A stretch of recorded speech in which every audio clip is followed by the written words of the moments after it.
Welcome to 50 Ways to Succeed at Work, where you hear stuff about ways to succeed even the most well-intentioned colleagues, advisors, careers officers and HR departments may never get around to mentioning. Welcome to episode 45. This episode's called Pay Rise, How to Get One and Will It Make You a Success? I once worked for a well-known quality national newspaper. One day I received a mysterious phone call to meet the editor of a competitor journal.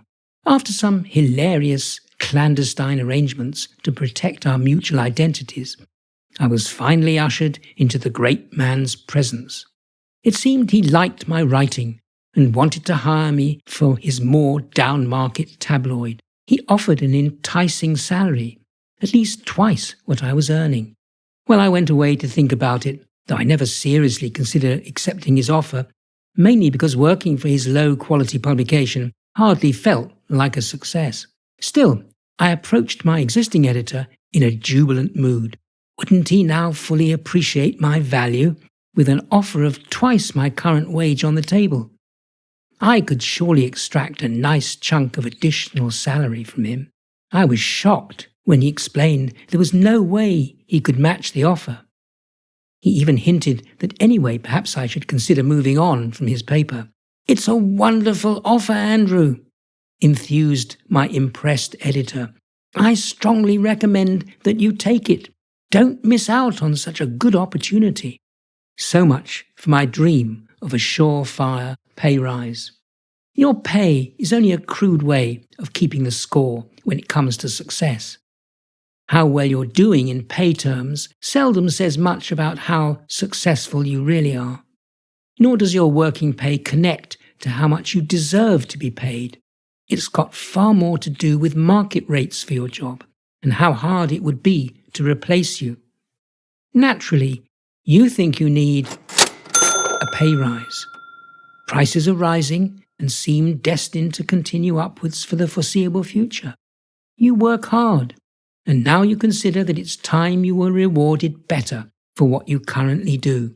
Oh well, none of that matters much to those who pay for your time at work.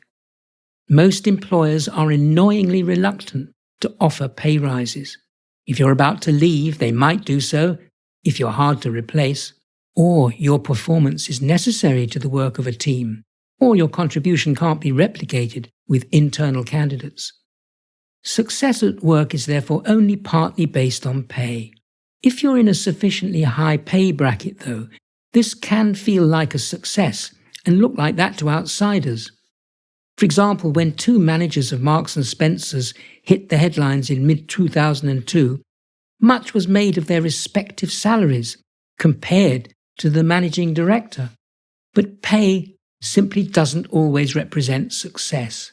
For example, if you have a terrible commute, bad relations with work colleagues, suffer from an over-demanding boss, or stressful work conditions, which could threaten your health and well-being, that doesn't feel like success, does it?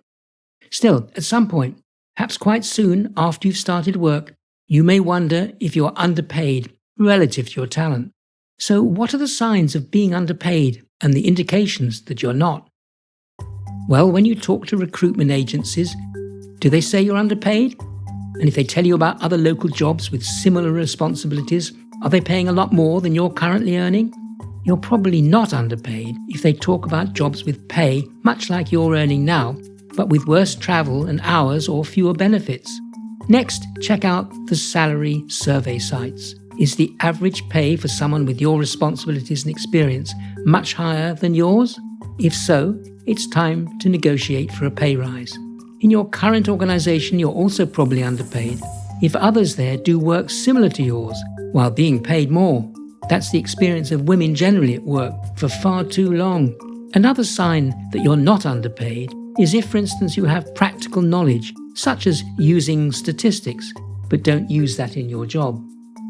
You're underpaid if you could walk out of your organization today and get a new, higher-paying job tomorrow with comparable benefits. If you're using pay as your measure of success at work, what would be your perfect pay increase to fund your vision of a comfortable life? In 2018, a UK study reported that most people's ideal extra amount for a comfortable life was just over, wait for it, £7,000. This happened well before the pandemic, and working from home then became a norm, and inflation challenged most formal pay scales.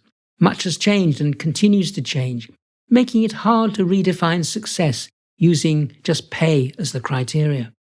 However, let's assume that you feel sure that you justify a pay rise as your way of being a success at work.